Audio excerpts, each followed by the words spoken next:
Spoštovane gledalke, cenjeni gledalci TV Ljubljana, vabim vas na zelo prijeten klepet s Tatjano Kolenc, ki bo govorila o srčnem mentorstvu in vam bo sporočila naslednje.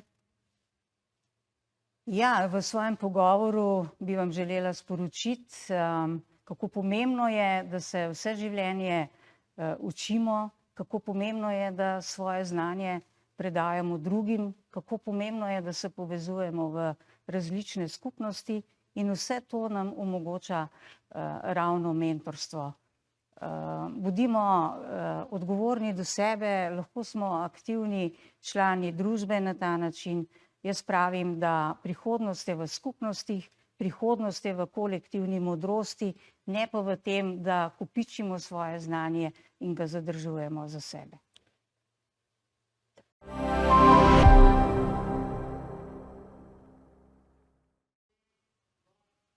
Spoštovane gledalke, cenjeni gledalci TV Ljubljana. Zelo vesela sem, pravzaprav izjemno počaščena, da je moja današnja gostja, gospa, ki jo poznam že dolga leta, Tatjana Kolenc, in s katero se tudi tikava in tako bova danes tudi pri tem ostali. Najprej te bom, Tatjana, presenetila z eno mislijo, ki sem jo našla na tvojo temo, na temo srčnega mentorstva. Ne vem, če jo poznaš, pravi pa takole. Srčno mentorstvo ni to, da vodiš nekoga tja, kamor bi sam šel, temveč, da hodiš ob njem, ko odkriva svojo lastno pot. Torej je zelo pomembno, da si ob človeku in mu s tem pomagaš. Vem, da si počela v življenju veliko stvari. Čemu bi dala prednost? Kaj je tisto, kar te je skozi življenje najbolj zaznamovalo? Morda poklic, zaposlitev, nagrade, vem, da si jih tudi prejela. In to prav za srčno mentorstvo. Ja, najprej lepa hvala za povabilo. Zelo se strinjam s to mislijo, ki si jo na začetku povedala. Ne bi se mogla strinjati bolj, kajti mentori smo zato tukaj, da samo spremljamo svoje mentorirance na poti, ki si jo sami izberejo. Kaj me je najbolj zaznamovalo v življenju? Zelo sem vztrajna, vsega, kar se lotim, dokončam. Najbolj sem pa ponosna pravzaprav na to svoje zadnje obdobje, ki ga živim sedaj, v katerem na nek način združujem vse, kar sem do sedaj v življenju počela, česa sem se naučila in kjer sem odkrila pravzaprav neke svoje skrite talente in opravila z nekaterimi lastnimi prepričanji, kar svetujem pravzaprav vsem, da si naredijo ta razmislek in se ne prepričujejo, da nečesa ne znajo, ne vejo, da niso sposobni, ker bojo odkrili prav neverjetne stvari o sebi, tako kot sem jih jaz. No, vidiš, zelo si mi pomagala, ker si pravzaprav povedala to, kar je tudi želja vseh nas, ki ustvarjamo to oddajo o modrosti, o starejših, ki niso kar tako za staro rabo, ampak lahko v tem 3. ali 4. življenjskem obdobju pokažejo še marsikaj. To morda česar prej niso zmogli, ker so imeli družino, službo, otroke, potem pa je čas tudi za kakšno lepšo dejavnost. Ti si to zelo dobro izkoristila. Zelo me pa zanima, napisala si o sebi, da si mentorica in mentoriranka. Kaj to pomeni? Kako gre to skupaj? Pravzaprav je to značilno za vse dobre mentorje, za vse srčne mentorje, da si priznamo, da ne vemo vsega, kljub temu, da smo kot mentori zgled svojim mentorirancem, morda tudi strokovna ali kakšna druga avtoriteta, vendar se moramo zavedati, da moramo se tudi mi še naprej učiti, ker enostavno nikoli ne veš vsega. In res se največ naučimo mentorji od naših mentorirancev. Večina nas po vsakem tem mentorskem odnosu se pravzaprav na glas sprašuje, kdo se je več naučil v tem odnosu, mi kot mentorji ali naši mentoriranci. Posebej, če je vmes kakšna konkretnejša razlika generacijska. to pride potem razumem, še da bolj. tudi mlajše potem, zelo mlajše mentoriraš.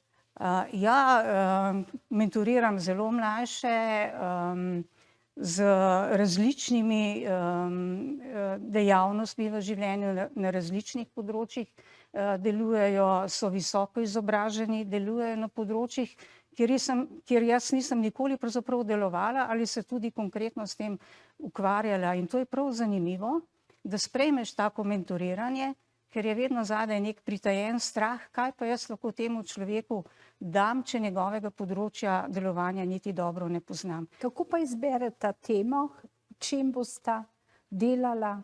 Zdaj to malo odvisno, ali gre za organizirane mentorske programe, tam se morajo mentoriranci zelo dovolj razkriti, da povejo, kaj želijo, katera znanja, spretnosti in ostalo želijo pridobiti, da dobijo potem temu ustreznega mentorja. Lahko se pa dogovorimo neposredno, ne? Takrat se pa tudi moramo predvsem poslušati na začetku, kaj želimo, kakšno podporo si želimo, in potem ocenimo, smo to podporo sposobni in željni dati. In vedno se izkaže, da vsak ima nekaj v sebi, kar lahko drugemu da, če le že to želi in k temu pristopi z odgovorno, pa tudi sproščeno. To se mi zdi zelo pomembno. Kako je bilo prvič? Vedno se spominjamo tistega, ki je bil prvi. Kako je bilo pri tebi? Ja, tudi v mentorstvu ni nič drugače, ne? Tudi tu velja rek, prvega ne pozabiš nikoli. Mojega prvega mentoriranja, sploh pa prvega mentorskega srečanja se res z velikim veseljem spominjam. Potekalo je v zelo zanimivem okolju, v Muzeju iluzij. Tam pravzaprav zelo hitro pokažeš, koliko si pripravljen eksperimentirati, koliko si radoveden, koliko si igriv, ali se upaš pokazati v različnih situacijah, oblikah, vse to se v tem muzeju dogaja. In to vse je zelo pomembno v mentorstvu. In ta prvi odnos je pravzaprav kot prvi zmenek. Ne poznamo se. Si poznala tega človeka? Samo na bil videz. brez imena, ženska, moški, koliko star? Bila je dama, mlajša od mene več kot 25 let, bova rekli. Poznali smo se na videz, srečevali smo se na raznih dogodkih, ampak ne pa osebno, bolj smo se ogledovali, a ne. In kot sem rekla, prvo mentorsko srečanje je kot prvi zmenek. Ne poznaš se, gradiš zaupanje, ne veš, kaj vse bi o sebi povedal, ne veš, kaj vse bi želel izvedeti od svojega mentoriranca, tako da je zelo vznemirljivo. Na drugi strani je prisoten nek mali strah mene kot mentorja, ali bom uresničila pričakovanja mojega mentoriranca ali mentoriranke. In to je ta pravzaprav odgovornost, to ni tisti strah, ki bi te blokiral, ampak nek odgovoren odnos, o čemer bo verjetno še kasneje kaj rekla. Kaj pa sta izbrali za temo? To je Muzej iluzij, ali sta šli skozi program, ali sta tam samo uradovali v navednicah? Pravzaprav, prej sem omenila, da sem zelo strukturiran človek, discipliniran. Moja mentoriranka je bila tle, ampak v pozitivnem smislu, malo nasprotje meni, bolj živahna, bolj odprta, nima rada zelo uokvirjene zadeve, tako da je bil prvo srečanje tudi v tem smislu izziv. Ampak zanimivo pri tem prvem mentorstvu je, da so pravzaprav obe imeli zelo podobne cilje. To, kar si je ona želela, je tudi meni še manjkalo, ne. Naprimer, želeli sva povečati svojo prisotnost v javnosti, povečati svoj vpliv, ne. Obe iz različnega področja delovanja sva vedeli, da lahko kaj koristnega v ta prostor prineseva. Poleg tega je bila moja mentoriranka na neki življenjski in poklicni prelomnici in je potrebovala podporo, kje najde zdaj to svoje pravo poslanstvo in kako ga tudi živeti. Se še srečujeta s prvo? Ja, to je eden večjih čarov mentorstva, da odnosi, ki se spletajo v mentorstvu, pravzaprav ostanejo za vedno. tudi če se nekaj let ne vidimo, vemo, kje je kdo. Včasih, ko smo v dilemi, kaj bi naredili, se enostavno spomnimo, kaj bi naš mentor nam svetoval v tem trenutku. Vedno se lahko pokličemo, skratka, vemo, kje smo, tu smo eden za drugega, praktično do konca, bi rekla. Sedaj bomo zaključili ta prvi del, ki je bil nekako uvod, pokušina v to, kar delaš. Spoznali smo prvo mentoriranko, pripovedovala nam boš pa še druge zgodbe. Hvala.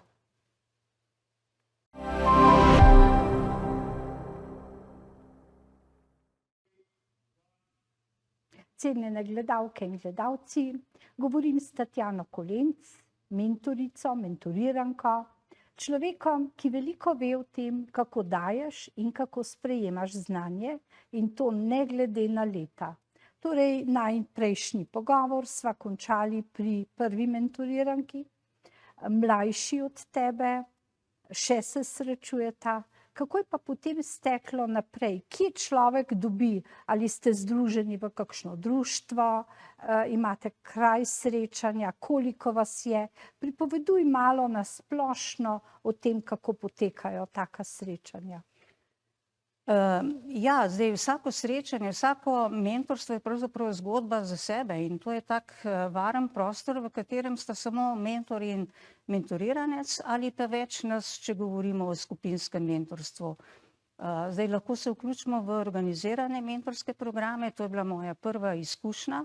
Namreč, ko sem zaključevala svojo poslovno kariero, potem se tako kot vsak človek sprašuješ, kaj pa sedaj? Jaz sem se predvsem spraševala, kaj z vsem tem svojim nakopičenim znanjem, kako ga obdržati in s čim si se ukvarjala, kako nadgraditi. Polovico poslovne kariere, vedno sem bila pač v tem tipičnem poslovnem svetu. Posebej zanimiva je bila druga polovica, kjer sem delovala v bančništvu. Vedno sem delovala v prodaji, tako da sem bila veliko v stiku z zunanjimi ljudmi. Kar bi v zvezi s tem morda poudarila je to, da me pa nikoli v tem svojem poslovnem življenju ni pretirano veselilo delati z ljudmi v smislu z ekipami, da bi jih na nek način vodila, od njih zahtevala, kaj in kako morajo delati. In potem si kar narediš eno tako predpostavko, prepričaš samega sebe, da pač nisi ustvarjen za to, da bi delal z ljudmi. In potem prideš v mentorstvo, a ne? Kje si izvedela zanj, recimo, kako sploh si prišla na to idejo? Tako kot sem rekla, ne, ko se človek sprašuje, kako bi ohranil in plemenitil to svoje znanje še naprej, pač greš v neke tečaje, jezikovne, kakršnekoli, kakšne izobraževanja, morda aktiviraš kakšne poslovne povezave in nekaj časa delaš enako, kot si prej, morda samo na drug način. Jaz sem se pa vedno spraševala, kaj pa še? In izgleda, da sem se tako na glas spraševala to, da me je slišala Ani Klemenčič, ki je bila ena od pobudnic mentorskega programa v Združenju Menedžer in me je povabila v ta program kot mentorico. In ker do takrat nisem imela nobenih pravih izkušenj z tega področja, sem se pa ravnala čisto po Richardu Bransonu, ki mi je kar nek vzor. Skratka, sprejela ponudbo in na to razmišljala, kaj bom naredila, da bom tej nalogi kos. In sem šla takoj v izobraževanje za mentorje. Kje pa poteka to izobraževanje? Jaz sem šla konkretno na inštitut Sofos.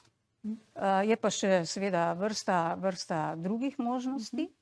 In kar je še posebej zanimivo, sočasno sem se vključila v skupinsko mentorstvo kot mentoriranka. Zato, da bi bolje razumela, kaj bo moja mentoriranka pričakovala od mene. In potem je pač zadeva stekla. To je bilo prvič v mojem življenju. A se piše dnevnik, recimo, kako potekajo srečanja? To je vse stvar dogovora tistih dveh, ki sta v tem mentorskem prostoru. Midve sva ga pisali in bom kar izkoristila priložnost. Pokaži nam. To je ta dnevnik mentorski, ki je nastal v tem enoletnem potovanju z mojo prvo mentoriranko. In v njej je praktično skoraj da po dnevih napisano, kaj lahko vse človek doživi v takem mentorskem odnosu, česa vse se nauči, koga spozna in vrsto drugih zadev. Tako da dobro je pisati dnevnik. A je pomembno kakšno predznanje? Si ti recimo z bančišta tudi kaj počela na tej svoji tematiki ali čisto druge zadeve? Čisto druge. V vseh mojih mentorskih odnosih so čisto druge teme in to je odlično. Deliš z nami kaj tako vznemirljivega, recimo, katero je bilo zate najbolj vznemirljivo srečanje s kom, da si presenečena nad njim ali njo, kaj se je dogajalo? Je kakšen tak poseben dogodek brez imen? Ja, vedno je v teh mentorskih odnosih mislim, ganljivo je, začela bom na koncu, ne, vedno je zelo ganljivo, ko se zaključi nek mentorski odnos, čeprav, kot sva na začetku rekli, ta še naprej traja v drugi obliki. Krasen je občutek, ko slišiš od mentoriranca, mentoriranke, da si mu odprl, pokazal neka vrata, ki jih sam ni videl ali pa ni upal ali znal stopiti skozi ta vrata. Da si mu odprl neke priložnosti, da je lahko zacvetel ali da so ga drugi opazili. So pa tudi smešne zadeve v teh mentorskih odnosih. Pripoveduj kakšno. In približno pred 2 leti so naju v istem mentorskem programu združili z zopet tokrat malo manj mlado mentorico, kot je bila, mentoriranko, kot je bila prva. Tudi ta me je poznala samo na videz, ampak se je dobesedno ustrašila, ko je slišala, da bom jaz njena mentorica. In je intervenirala, prosila organizatorja, če lahko drugo mentorico dobi. Zakaj? Ker me je videla kot preveč resno in zahtevno in strogo. Organizator tega programa je poznal obe, seveda ni ugodil njeni prošnji. Po 3 minutah na prvem srečanju so se popolnoma ujeli in še danes odlično sodelujeva in sva drugi mentorica. Take zgodbe se pletejo. Kolikrat se pa srečujete, recimo je to tedensko, mesečno? Jaz vedno imam take mentorirance, mentoriranke, ki res želijo nekaj dobiti iz tega odnosa, tako da se srečujemo, bom rekla, v povprečju enkrat na mesec.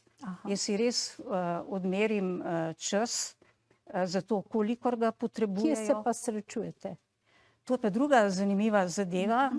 Tukaj je prišlo kar do konkretnega premika. Včasih smo prakticirali, da se dobivamo v poslovnih prostorih. Tudi to je včasih dobro, da greš v prostor, v katerem tvoj mentoriranc, mentoriranka pravzaprav deluje, da dobiš malo občutek, v kakšnem okolju se nahaja.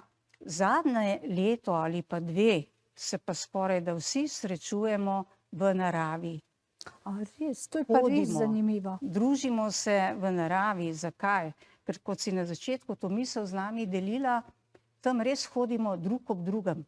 Mentor ne hodi spredaj, da kaže. Pa so to visoki hribi ali položno, gozdovi, travniki? Se prilagajam mentorirancem in mentorirankam. To, kar jim ustreza, kar zmorejo, tle moraš biti toliko občutljiv, da če nekdo ne želi prav visoko hoditi, ali pa prav dolge proge, se pač temu prilagodiš.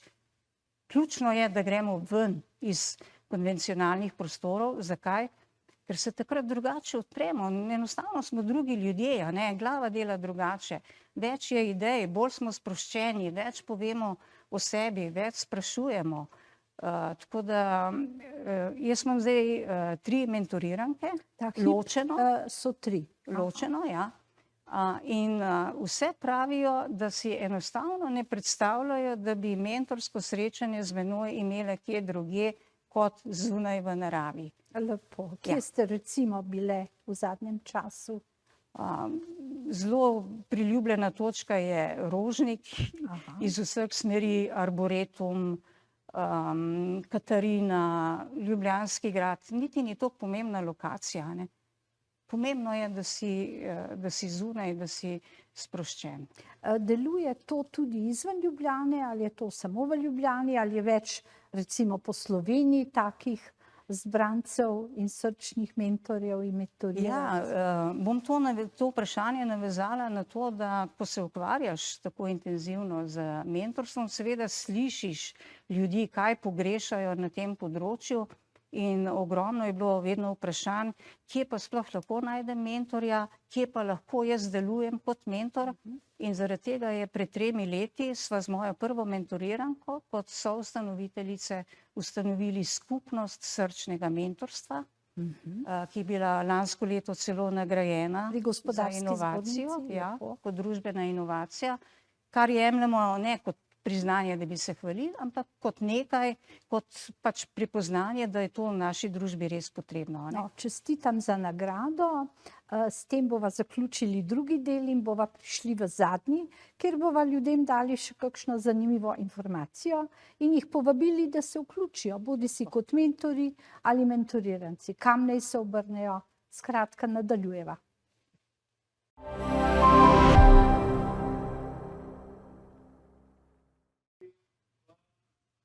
Cenjene gledalke, spoštovani gledalci, gledate TV Ljubljana in zelo zanimiv pogovor z mojo gostjo Tatjano Kolenc, srčno mentorico in tudi mentoriranko.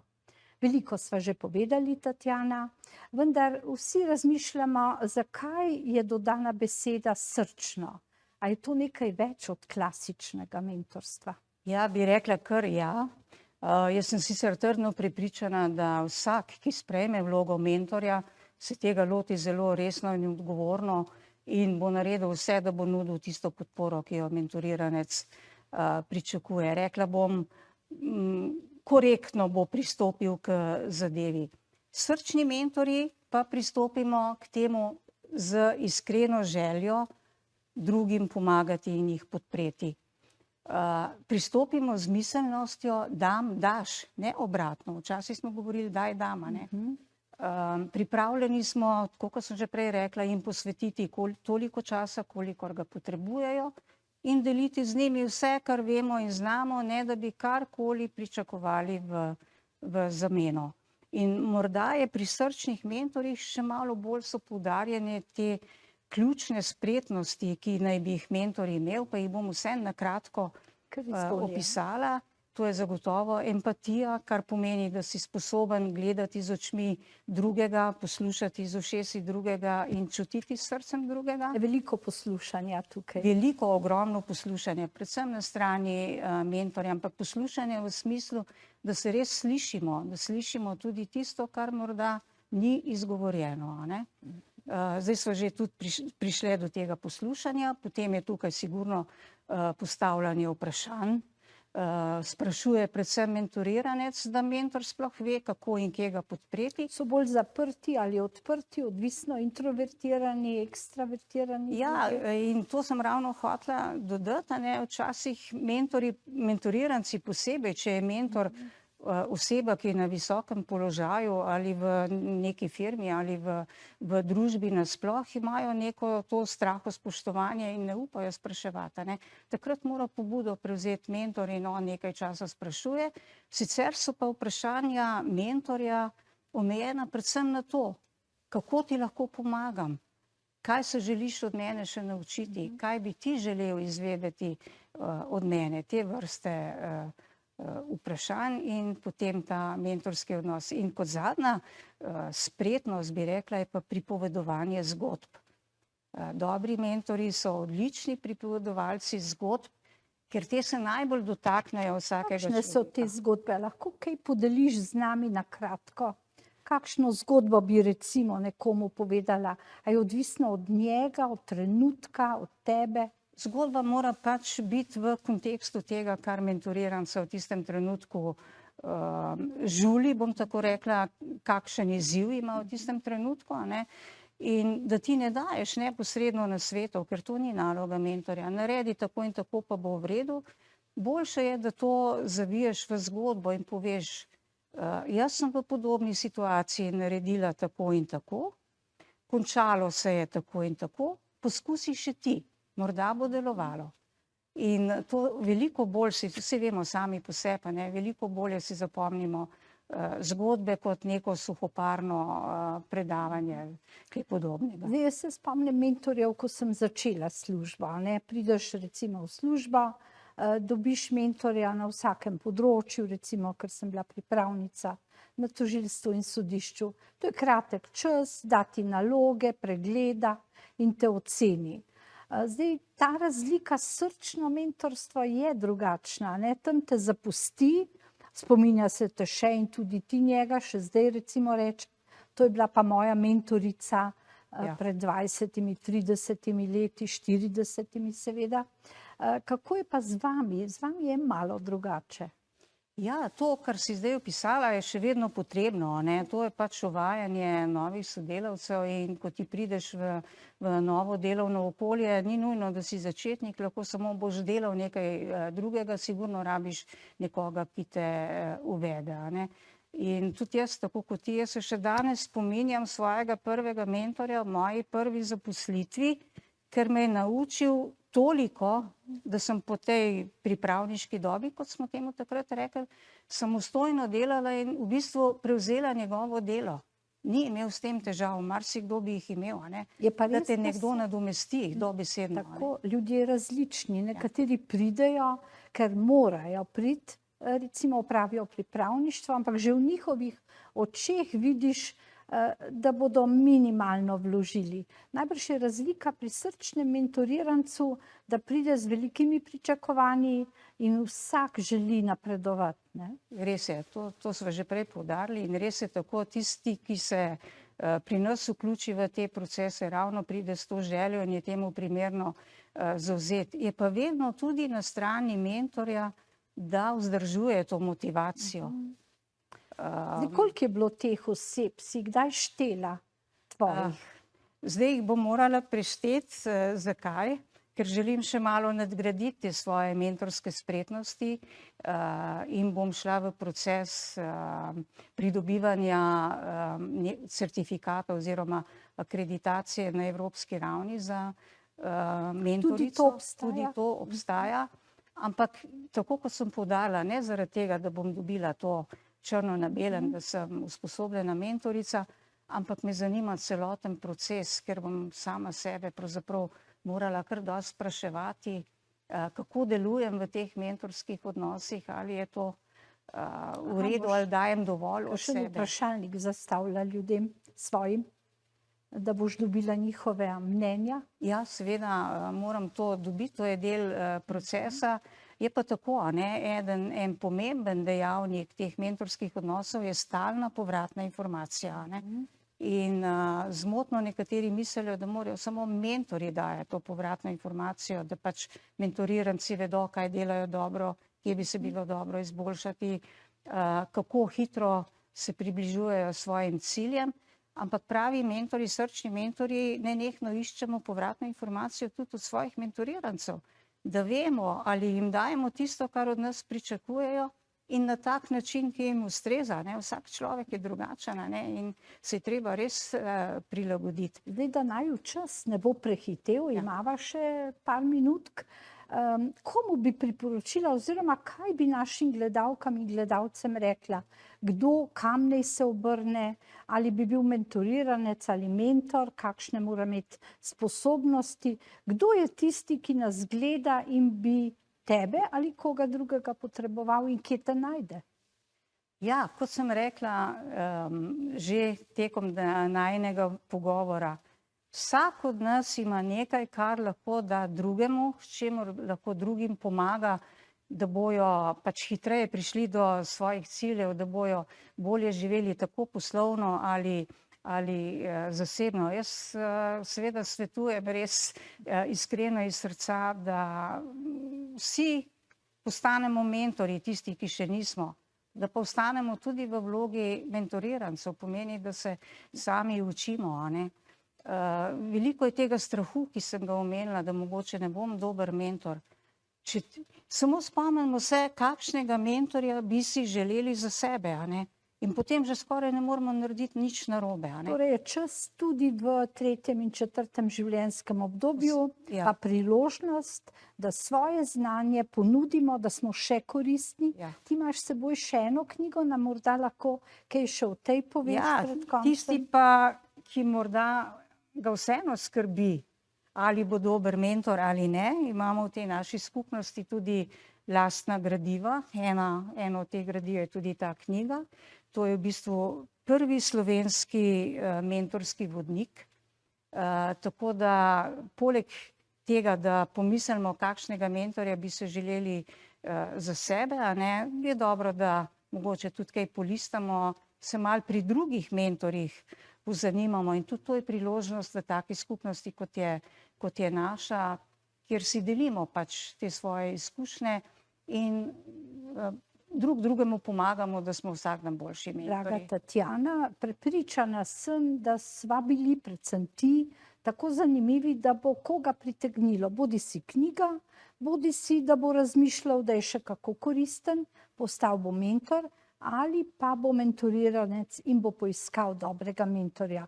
Hvala za vso srčnost, hvala, da si prišla. To je tema, ki jo pravzaprav zelo redko načnemo in vesela sem, da si del te zgodbe na TV Ljubljana. Hvala lepa. Hvala tebi.